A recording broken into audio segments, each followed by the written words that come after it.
When I was in the 5th grade, I knew a kid named Javier. He was black, which was confusing.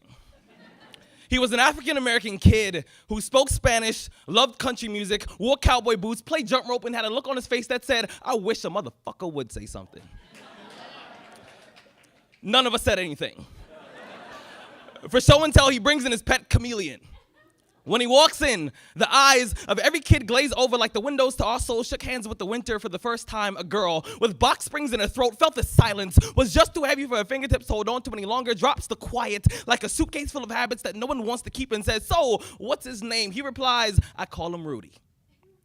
When the class realized that me and the lizard had the same name, they laughed uncontrollably.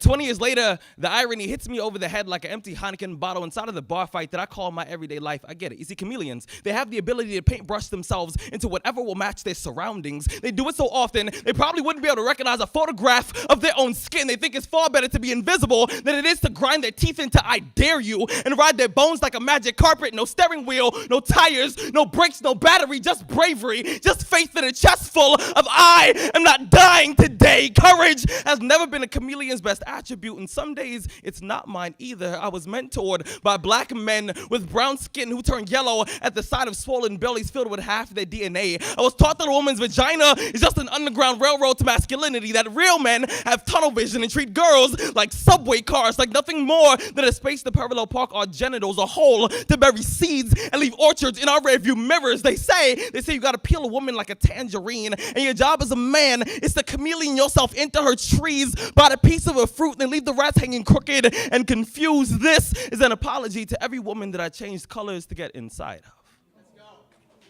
You see, I still haven't stumbled across the definition of man, but I know that we are hotels that stand a million war stories tall. I know that we carry guitar cases full of phobias, hoping that we can turn fear into our strongest instrument. I know that our hands break things just as frequent as we fix them. And we often forget that sexism is a family heirloom that we've been passing down for generations. As men, it's important that we start asking ourselves,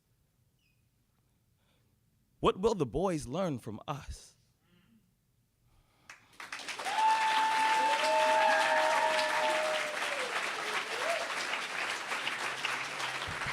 That was Rudy Fransico.